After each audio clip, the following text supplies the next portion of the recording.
এই মুভিটা শুরুতেই আমাদেরকে কিছু আদিবাসী লোকেদের দেখানো হয় যারা জঙ্গলের ভিতরে শিকার করছিল। আর এই আদিবাসীরা এখনো পর্যন্ত পুরনো রীতিরেওয়াজ মেনে চলে, আর তারা জঙ্গলের ভিতরে শিকার করার জন্য নিজেদের হাতে তৈরি করা ফাঁদ পাচ্ছিল। হঠাৎ তখনই একটা শুয়োর তাদের জালে ফেসে যায়। এরপর সেখানে থাকা সমস্ত আদিবাসীরা মিলে ওই শুয়োরটাকে কাটতে শুরু করে দেয় এবং তারা সবাই মিলে হাসি মজাক করতে থাকে। ঠিক তখনই একটা আদিবাসী অনুভব করে তার পিছনের ঝোপে কেউ আছে, আর তখন সে দাঁড়িয়ে ওই ঝোপের দিকে দেখতে থাকে যেখানে অন্য আদিবাসী দলের লোকজন দাঁড়িয়েছিল। তখন জ্যাকওয়ার্ড তাদেরকে জিজ্ঞাসা করে তোমাদের কি চাই, কিন্তু তখনই একটা আদিবাসী এগিয়ে আসে আর জ্যাকওয়ার্ডের সামনে 4টে বড় বড় মাছ রেখে দেয়, আর তারা শর্ত রাখে আমাদেরকে এখান থেকে যেতে দাও। এরপর এর পরিবর্তে জ্যাকওয়ার্ডের দলও তাদেরকে শিকারের কিছু অংশ দিয়ে দেয়, যেই শিকারটা তারা কিছুক্ষণ আগেই করেছিল। আসলে বন্ধুরা, এটাই ছিল পুরনো রীতিরেওয়াজ। এরপর আমরা কিছুক্ষণ পর দেখি অনেক আদিবাসীরা সেখানকার ঝোপঝাড় থেকে বেরিয়ে আসছে, আর জ্যাকওয়ার্ড দেখে তাদের মধ্যে অনেকেই আহত ছিল। তখন জ্যাকওয়ার্ড তাদেরকে জিজ্ঞাসা করে তোমাদের কি এমন হয়েছে যে তোমরা এতটা আহত হয়ে পড়েছো। তখন ওই আদিবাসী দলের মধ্যে একজন বলে যে আমাদের জনবসতি ধ্বংস হয়ে গেছে, আর এখন আমরা একটা নতুন জনবসতি তৈরি করতে যাচ্ছি।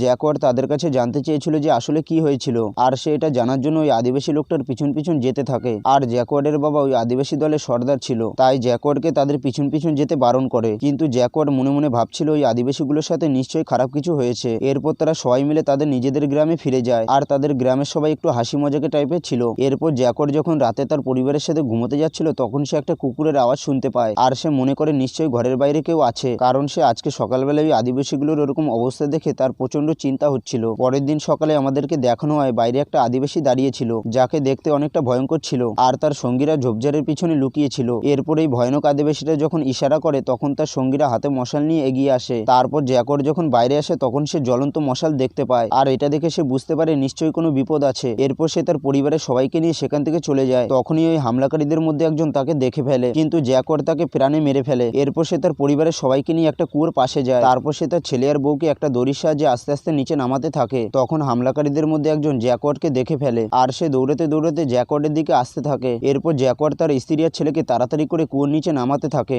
যে কারণে তার স্ত্রী কুয়োর নিচে পড়ে যায়, আর ওই আদিবাসীটা জ্যাকওয়ার্ডের কাছে পৌঁছে যায়। কিন্তু জ্যাকওয়ার্ড তার একটা পা ধরে কুয়োর নিচে উল্টো করে ঝুলিয়ে দেয়, আর তখন ওই আদিবাসীটা দেখতে পেয়ে যায় কুয়োর মধ্যে তার স্ত্রী আর ছেলে রয়েছে, আর সে কাউকে কিছু বলতে যাওয়ার আগেই জ্যাকওয়ার্ড ওই আদিবাসী লোকটাকে মেরে ফেলে। এরপর জ্যাকওয়ার্ড তার স্ত্রীকে বলে যে আমাকে আমাদের লোকেদেরকে সাহায্য করতে যেতে হবে, কিন্তু জ্যাকওয়ার্ডের স্ত্রী তাকে যেতে বারণ করে। তখন জ্যাকওয়ার্ড তার স্ত্রীকে বলে আমি তোমাকে কথা দিচ্ছি আমি তোমার কাছে ফিরে আসবো। এই বলে জ্যাকওয়ার্ড তার লোকেদেরকে সাহায্য করতে চলে যায়, কিন্তু সেখানে জ্যাকওয়ার্ডের সমস্ত লোকেদের বন্দি বানিয়ে দেওয়া হয়, যাদের মধ্যে কিছু লোকেদেরকে তারা মেরেও ফেলেছিল। এরপর আমরা সেখানে একটা সাহসী আদিবাসীকে দেখতে পাই যার নাম ছিল মিডিল আই, আর সে তার ছুরি দিয়ে জ্যাকওয়ার্ডের উপর আক্রমণ করে। আসলে সে জ্যাকওয়ার্ডকে মেরে ফেলতে চাইছিল, কিন্তু জ্যাকওয়ার্ড তার ছুরিটা তার দিকেই ঘুরিয়ে দেয়, আর যখনই জ্যাকওয়ার্ড তাকে মারতে যাবে তখনই সেখানে দলের সর্দার চলে আসে, আর সে জ্যাকওয়ার্ডকে বন্দি বানায়। কিন্তু মিডিল আই জ্যাকওয়ার্ডকে মেরে ফেলতে চাইছিল, তখন তাদের সর্দার তাকে এমনটা করতে বারণ করে, আর সর্দার বলে যে আমার একে প্রয়োজন, আর সে জ্যাকওয়ার্ডের বাবাকেও বন্দি বানিয়ে দেয়। তারপর জ্যাকওয়ার্ড তার বাবাকে বলে আমাকে ক্ষমা করে দাও। তখন মিডিল আই এইসব কথা শুনে ফেলে, আর সে জেনে যায় যে এই বন্দি করা লোকটা তার বাবা, তাই সে তার বাবাকে তার সামনেই মেরে ফেলে। এরপর সে জ্যাকওয়ার্ডের মুখে একটা মুগুরের বাড়ি মারে, যে কারণে জ্যাকওয়ার্ড অজ্ঞান হয়ে যায়। এরপর যখন জ্যাকওয়ার্ডের জ্ঞান ফেরে তখন সে দেখে তার সমস্ত সঙ্গীরা বন্দি অবস্থায় আছে। তারপর জ্যাকওয়ার্ড কুয়োর দিকে দেখে যার মধ্যে তার স্ত্রী আর ছেলে রয়েছে,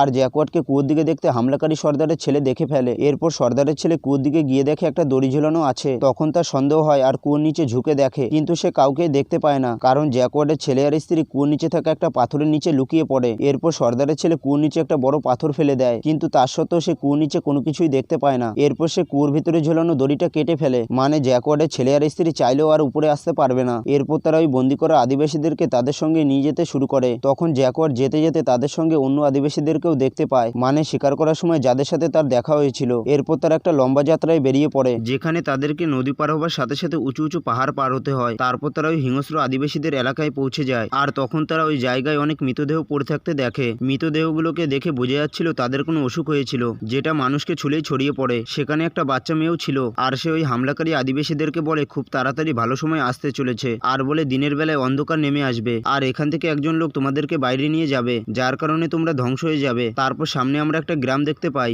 যেখানে অনেক শ্রমিক ছিল যাদের অবস্থা খুবই খারাপ, কিন্তু তার সত্ত্বেও তাদেরকে কাজ করতে হচ্ছিল। এরপর ওই হামলাকারী সর্দারের কাছে একজন লোক আসে, সেই লোকটা সর্দারকে জিজ্ঞাসা করে যে এখানে কতজন লোক আছে। তখন সর্দার বলে এইসব আমার ছেলে বলবে, আর বলে এইবার আমাকে অনেক বেশি টাকা দিতে হবে। আসলে এই সমস্ত লোকেদেরকে এখানে ধরে নিয়ে আসা হয়েছিল বিক্রি করার জন্য, কারণ এখানে মানুষদেরকে বিক্রি করা হতো, আর এখানে প্রচুর ভিড় ছিল কারণ এখানে মানুষদেরকে বলি দেওয়া হতো। এরপর জ্যাকওয়ার্ডকে নিয়ে যাওয়া হয় বলি দেওয়ার জন্য, কারণ এখানকার লোকেরা মানুষদেরকে বলি দিয়ে ভগবানকে খুশি করত। কিন্তু জ্যাকওয়ার্ডকে বলি দেবার আগেই সূর্যগ্রহণ হয়ে যায় আর চারিদিকে অন্ধকার নেমে আসে। এরপর তারা সবাই মিলে দাঁড়িয়ে ভগবানের কাছে প্রার্থনা করতে শুরু করে। এরপর সূর্যগ্রহণ কেটে গেলে ওই বন্দি করা লোকেদেরকে অন্য একটা জায়গায় নিয়ে যাওয়া হয়, যেখানে একটা বড় মাঠ ছিল আর তার চারিদিকে ছিল ঝোপঝাড়ে ভরা। এরপর ওই সমস্ত বন্দি লোকেদেরকে বলা হয় তোমরা এখান থেকে পালাও আর নিজেদের মতন জঙ্গলে চলে যাও। আর সেখানে হামলাকারী সর্দারের সাথে তার ছেলেও ছিল। তখন সর্দারের ছেলে ঝোপঝাড়ের দিকে চলে যায়। এরপর ওই বন্দি করা লোকেদেরকে এক এক করে সবাইকে দৌড়াতে বলা হয়। আর তখন পিছন থেকে ওই হামলাকারী আদিবাসীরা তাদের দিকে তীর ছুটতে শুরু করে আর নানা ধরনের অস্ত্র দিয়ে তাদেরকে নিশানা বানায়, যার কারণে জ্যাকওয়ার্ডের অনেক সাথীর মৃত্যু হয়। এরপর জ্যাকওয়ার্ড আর তার একজন সঙ্গী দৌড়ে পালাতে থাকে। তখন জ্যাকওয়ার্ডের সঙ্গীর গায়ে তীর লাগে আর সে সেখানে মারা যায়। এরপর জ্যাকওয়ার্ডের শরীরেও তীর লেগে যায়, যেটা তার পেটের এপার ওপার হয়ে যায়, কিন্তু সে মরে না বরং জীবিত থাকে। তখন হামলাকারী সর্দারের ছেলে জ্যাকওয়ার্ডকে মারার জন্য আসে, কিন্তু তাকে মারার আগে সেখানে থেকে একটা বন্দি তার পা ধরে মাটিতে ফেলে দেয়। কিন্তু সর্দারের ছেলে ওই আহত বন্দিকে মুগুর দিয়ে পিটিয়ে মেরে ফেলে। এরপর সে ছুরি বের করে জ্যাকওয়ার্ডকে মারার জন্য এগিয়ে আসে, কিন্তু সে জ্যাকওয়ার্ডকে মারার আগেই তার গায়ে লেগে থাকা তীরের মুখ ভেঙে তার গলা চিরে দেয়। এরপর জ্যাকওয়ার্ড নিজের প্রাণ বাঁচানোর জন্য ঝোপঝাড়ে দৌড়াতে থাকে আর সে প্রচন্ড আহত হয়ে পড়েছিল আর সে দৌড়াতে দৌড়াতে একটা গাছের উপর গিয়ে লুকিয়ে পড়ে। অন্যদিকে দেখা যায় সর্দার তার মৃত ছেলের কাছে এসে কান্নায় ভেঙে পড়ে আর সে যেভাবেই হোক না কেন জ্যাকওয়ার্ডকে মেরে ফেলতে চাইছিল। এই কারণে সে তার সঙ্গীদেরকে নিয়ে জ্যাকওয়ার্ডের পিছু করতে শুরু করেছিল। তারপর তারা সবাই ওই গাছের নিচ দিয়ে চলে যায় যেখানে জ্যাকওয়ার্ড লুকিয়েছিল। কিন্তু তারা কিছুদূর যাবার পরই সর্দার তার এক সঙ্গীর গায়ে এক ফোঁটা রক্ত দেখতে পায়। সর্দার তখন বুঝে যায় এটা জ্যাকওয়ার্ডেরই রক্ত। এই জন্য তারা আবারও জ্যাকওয়ার্ডকে খোঁজার জন্য আসে। অন্যদিকে জ্যাকওয়ার্ড যে গাছের উপর লুকিয়েছিল সে দেখে ওই গাছের উপর একটা জাগুয়ারের বাচ্চা রয়েছে, যার পিছনে তার মাও চলে আসে। এরপর জ্যাকওয়ার্ড সেই দিকে দৌড়াতে থাকে যেদিকে ওই হামলাকারীরা ছিল। এদিকে জ্যাকওয়ার্ড প্রচুর স্পিডে দৌড়াতে থাকে কারণ তার পিছনে জাগুয়ারের মা পড়েছিল। যখনই জ্যাকওয়ার্ডকে ওই জন্তুটা ধরে ফেলবে তখনই তার মাঝখানে হামলাকারীদের মধ্যে একজন চলে আসে। তখন জন্তুটা ওই হামলাকারী লোকটাকে মেরে ফেলে। এরপর জ্যাকওয়ার্ড সেখান থেকে পালিয়ে যায়, কিন্তু তার সত্ত্বেও ওই হামলাকারীরা তার পিছু করছিল। তারপর একটা সময় জ্যাকওয়ার্ড দেখে তার সামনে রাস্তা শেষ হয়ে গেছে। আসলে সেখানে খুব উঁচু একটা ঝর্ণা ছিল আর সেখান থেকে ঝাঁপ দেওয়া মানে মৃত্যু, কিন্তু সে কোনো কিছুর পরোয়া না করে সেখান থেকে ঝাঁপ দিয়ে দেয় আর তার ভাগ্য ভালো হবার কারণে সে বেঁচে যায়। তারপর সে উপরের দিকে তাকিয়ে দেখে হামলাকারীরা তার দিকে তাকিয়ে আছে। তারপর সে ওই হামলাকারীদেরকে চ্যালেঞ্জ করে কারণ সে তার নিজের জঙ্গলে চলে এসেছিল। তারপর ওই হামলাকারীদের মধ্যে একজন সর্দারকে বলে যে আমাদের নিচে যাওয়া ঠিক হবে না, কারণ ওই লোকটার বাচ্চা মেয়েটার ভবিষ্যৎবাণী মনে পড়ে যায় যে বলেছিল তোমরা সবাই শেষ হয়ে যাবে। কিন্তু সর্দার তার কথা শুনে তার উপর ছুরি চালিয়ে দেয়। এরপর ওই হামলাকারী লোকেদের মধ্যে সবাই এক এক করে নিচে ঝাঁপ দিতে থাকে, যে কারণে তাদের মধ্যে একজন লোক মারাও যায়। বাকিরা নিজেদের প্রাণ বাঁচিয়ে নদীর কিনারায় পৌঁছে যায়। তারপর জ্যাকওয়ার্ড জঙ্গলের মধ্যে দৌড়ে পালাচ্ছিল, তখন সে একটা কাদা ভর্তি গর্তে পড়ে যায়। তারপর সে অনেক কষ্টে গর্তের ভেতর থেকে বাইরে বেরিয়ে আসে, যেখানে আমরা দেখি যে তার পুরো শরীরে নোংরা লেগেছিল। তারপর হামলাকারীদের মধ্যে একজন তার কাছে আসে, তখন সে আলাদা আলাদা পদ্ধতি বার করে সবাইকে মেরে ফেলছিল।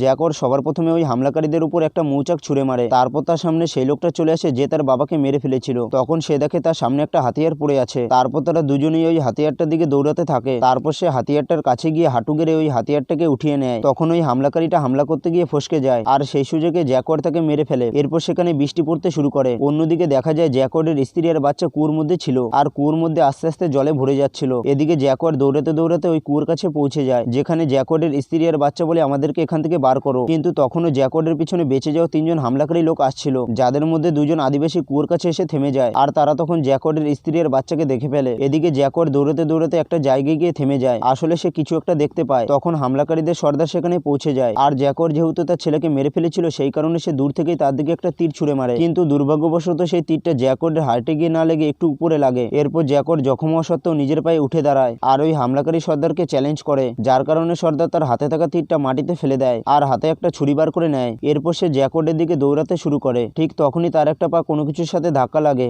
আসলে বন্ধুরা এখানে সেই পাত্রা লাগানো ছিল যেটা আমরা মুভি শুরুতে দেখতে পেয়েছিলাম। আর যখনই তার পায়ে ধাক্কা লাগে তখন কিছু ধারালো অস্ত্র তার গায়ে লাগে আর সে সেখানেই মারা যায়। এরপর জ্যাকওয়ার্ড সেখান থেকে পালায়, কারণ বেঁচে যাওয়া বাকি আদিবাসী দুটো তার দিকেই আসছিল। এরপর আমাদেরকে দেখানো হয় বৃষ্টির কারণে কুয়োর জল বেশি করে বেড়ে যাচ্ছিল। অন্যদিকে জ্যাকওয়ার্ড দৌড়াতে দৌড়াতে নদীর কিনারায় এসে দাঁড়িয়ে পড়ে। এদিকে ওই দুইজন আদিবাসী যারা কিনা জ্যাকওয়ার্ডকে মেরে ফেলতে চাইছিল তারাও সেখানে পৌঁছে যায়, কিন্তু তারা জ্যাকওয়ার্ডকে মারে না, কারণ তারা নদীর দিকে তাকিয়ে বড় বড় জাহাজ দেখতে পায় আর ওই জাহাজে থাকা লোকগুলো এদিকেই আসছিল। আর তখন জ্যাকওয়ার্ড সুযোগ পেয়ে দৌড়ে কুয়োর কাছে চলে আসে। তারপর সে তার বউ আর ছেলেকে বাঁচিয়ে নেয় আর জ্যাকওয়ার্ড তার স্ত্রীকে যে কথা দিয়েছিল সেটা সে রাখে। তারপর জ্যাকওয়ার্ড তার বউ ছেলে মেয়েকে নিয়ে জঙ্গলের দিকে চলে যায় আর সেখানে দাঁড়িয়ে তার স্ত্রী নদীতে বড় বড় জাহাজগুলোকে দেখে। তখন সে জ্যাকওয়ার্ডকে জিজ্ঞাসা করে যে আমাদের কি এখন জঙ্গল ছেড়ে চলে যাওয়া উচিত? তখন জ্যাকওয়ার্ড বলে যে আমাদেরকে জঙ্গলের দিকে যাওয়াই উচিত, যাতে আমরা আবারও আমাদের নতুন জীবন শুরু করতে পারি। এরপর তারা জঙ্গলের দিকে চলে যায়। আসলে বড় বড় জাহাজে করে যে লোকগুলো এসেছিল তারা ছিল ইউরোপিয়ান, যারা কিনা এই দ্বীপেই তাদের আধিপত্য বিস্তার করতে এসেছিল আর তাদের কাছে এমন কিছু শক্তিশালী হাতিয়ার ছিল যে তাদের সাথে মোকাবেলা করা সম্ভব না। আর বন্ধুরা এরপরে এই মুভিটা এখানেই শেষ হয়ে যায়। আর বন্ধুরা তোমাদের মুভির গল্পটা কেমন লেগেছে কমেন্ট বক্সে অবশ্যই বলে যাবে। আর আর ভিডিওটা যদি ভালো লাগে তাহলে একটি লাইক দিয়ে চ্যানেলটিকে অবশ্যই সাবস্ক্রাইব করে রাখবেন।